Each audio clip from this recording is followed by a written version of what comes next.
Legend has it that this Pico 8 can reignite a passion for simpler times. Let's explore those times as we take you on a... Whoa, wait, that's not the right device. You'll need a special device for this journey. That's right, Negative Deadfred. And today we're going to take a look at a device that I think is going to be my preferred pocketable small Pico 8 device. You know, my RGB 30 with its 1:1 ratio screen at 4 inches has been my Pico 8 device, but it's not exactly the smallest, most portable device. But today we're going to take a look at a device that is very interesting in a lot of ways and is a great device for Pico because it has a 3.1 inch 1:1 ratio aspect screen. Remember to hit that like button and subscribe so you never miss an episode of our content. But let's dive into the Retro Pixel and explore all the goodness it can do, which is a lot more than Pico 8.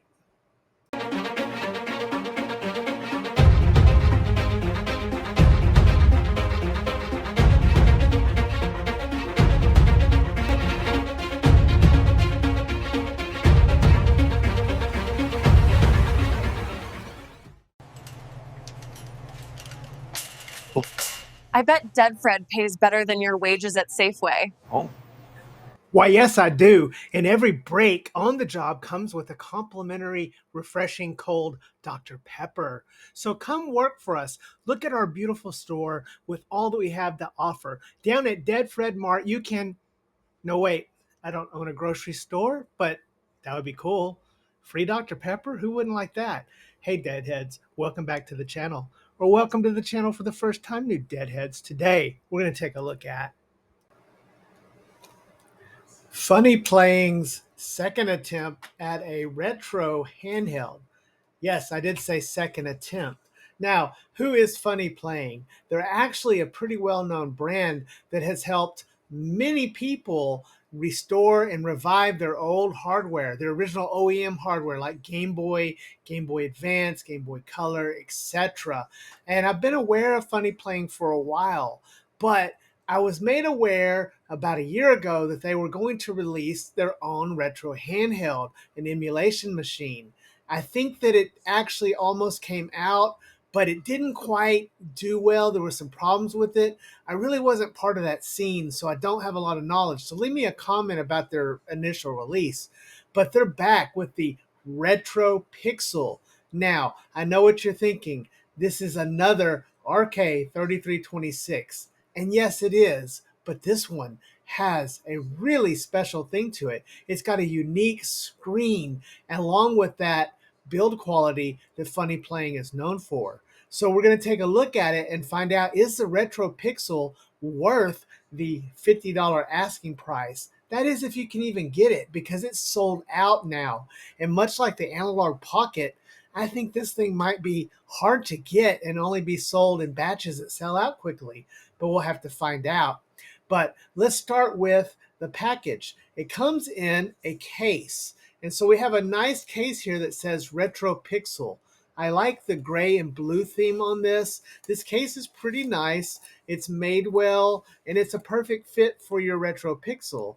On the inside of here, we have, of course, a nice place to store your Retro Pixel. And then we have a pocket here. Now, one interesting thing that comes with, it does have a USB-C to A cord here, a little lanyard that you can attach.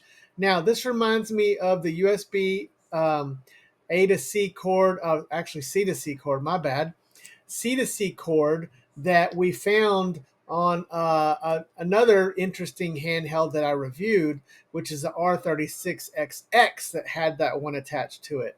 But here you go, you've got this, and there is no manual. So I don't think a manual is exactly necessary. Perhaps maybe mine just didn't come with a manual, but you know, as far as manuals go, I don't think we're missing things here. But overall, I like the simplicity of this.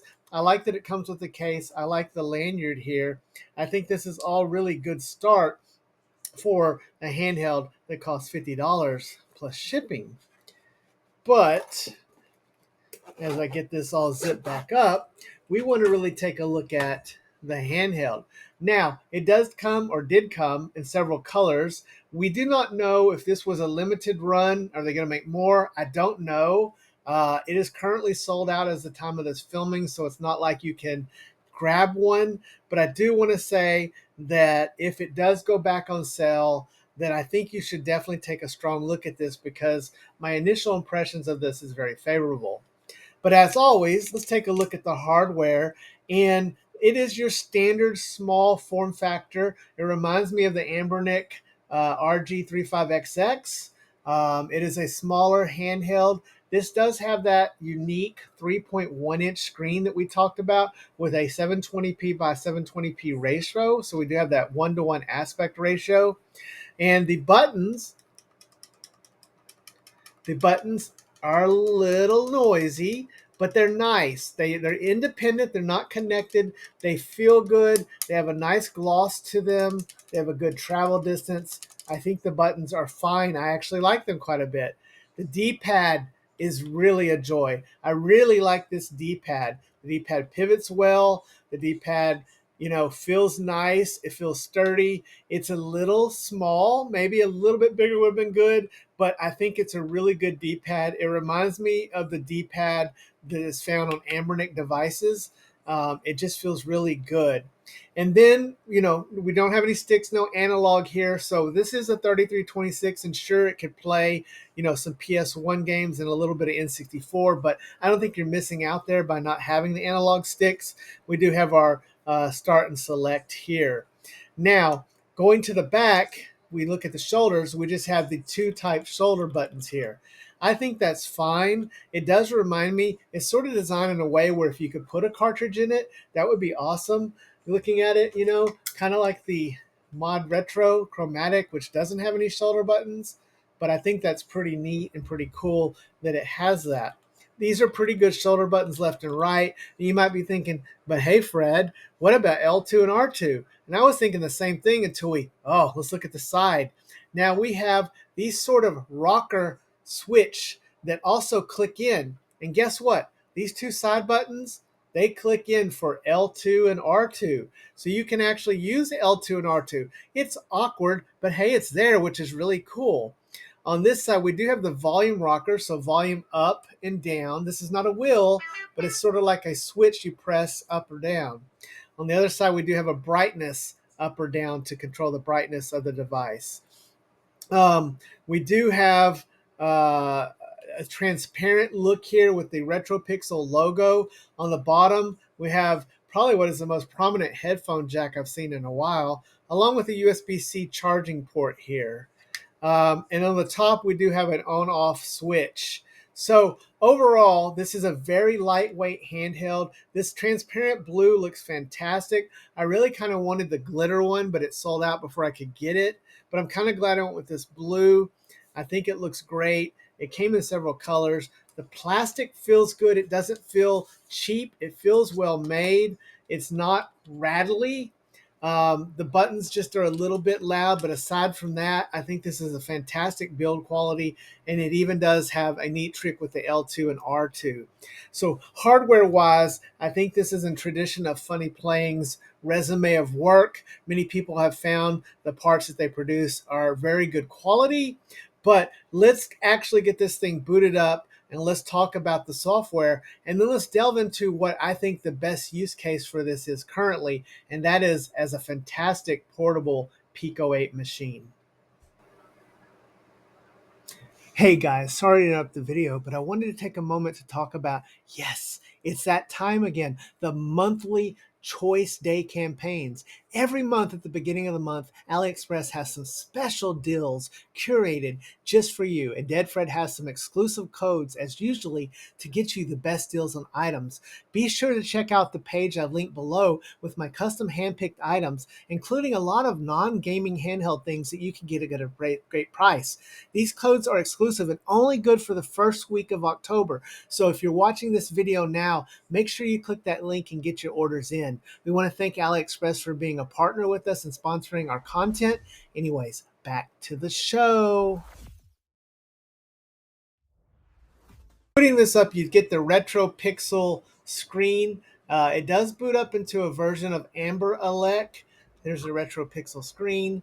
This screen is nice and sharp. The first time I turned it on, I was really impressed with it, which I figured I would be. There is a little bit of a bezel there, but it's not really that big of a problem, at least some for me. Maybe some of you may push back and say that that's kind of too much bezel, Deadfred, but I like it. It does take a minute to boot up the first time. I was a little surprised at how long it took to boot up. This is a Rockchip 3326 and it's running that older version, but I think that they have maximized it. Now, the other thing that surprised me about this handheld is that it has built-in Wi-Fi. I wasn't expecting that. It actually has built-in Wi-Fi. And so it will prompt you to update, but as of the filming of this video, do not update. Now, Funny Playing has provided in the Discord a backup copy if you do corrupt your handheld, but don't update it. So we get the familiar emulation station front end. There's a nice little theme on here I like. And going into the settings, we see an Amberelec system settings here. But again, you can go in and turn on your Wi-Fi for retro achievements or for downloading themes or other things like that. But going into the information, we do see the operating system is called the Retro Pixels, what they're calling the operating system. They do have version V1.0, and this was built on Thursday, September 11th, 911. So it's built on Thursday, September 11th. So the version of this, even though it's based on the older Amberelec, the version that they shipped with this is pretty new. And so I doubt there's anything that can really be changed with that. Now, you have your familiar settings. I think Amberelec is a fine OS. This does have a decent battery life on it. But again, I just wanted to talk about the size of this because for Pico 8, which is one of my favorite systems to play, which is not, you can kind of play it on Android and get away with it, but really for Linux, Portmaster and Pico 8 are so awesome. And so we now have an even smaller Game Boy Color sized handheld that can play Pico 8 and is much more portable. As you see the two side by side here, Funny Playing has been involved long in helping people restore their Game Boy Colors and Game Boys. And while this one doesn't have Funny Playing hardware, you can see that this thing is even smaller than a updated restored Game Boy Color. And so it's really, really awesome because it's more pocketable. Even the chromatic is bigger when you put it side by side. And this with the Rockchip 3326 is going to play a whole lot more things. But as I show you some Pico 8 footage here, this is ideal for Pico 8 and also any other handheld gaming systems that really benefit from a one-to-one screen. We've known since the RGB 30 and that beautiful 4-inch screen came out that one-to-one actually is great for a lot of retro systems, but specifically systems like Pico 8, which were built on one-to-one. And that's why I say I have found my Pico 8 machine. There are so many great Pico 8 games out there, and pay the $15, get the license, load it up, and just go to crazy with Explorer and download all the different games. The image on this is sharp. The speaker is decent. It's not the best speaker. I wish it would be a little bit better, but at this price point, I think it's acceptable. For $50, you're getting a Wi-Fi included Rockchip 3326 with a high-resolution one-to-one screen that is just gorgeous for Pico 8 and yet can still play all of your retro handhelds from PlayStation 1 down and can even play above that for some, but you're missing the sticks. But, I wouldn't try to play those systems anyways. I would stick to the really awesome stuff. It's pocketable. It's light. The build quality is good. And if you can actually get one of these, I think it's a good buy. It's been a while since I've been excited about another vertical handheld, but it's not a 3.5-inch 640 by 480. It is a 3.1 inch, which is close to the size of the brick. Hey, I'd like to see the brick take on this screen. That would be kind of nice too. Can we get a Trim UI brick with the one-to-one screen? So that would be very interesting. Anyways, I really like this handheld. I'm glad I picked it up. Let me know in the comments what you think. I think you'd be happy for it. If you like Pico 8 and you want it to be more pocketable, this is it. This is probably the best one. There's some projects out there coming out that are dedicated to Pico 8. They may end up being better, but if you can grab one of these, I'd say grab it. Remember to hug your loved ones and love your hugged ones because tomorrow is never promised. We'll see you next time, Deadheads. Deadfred out.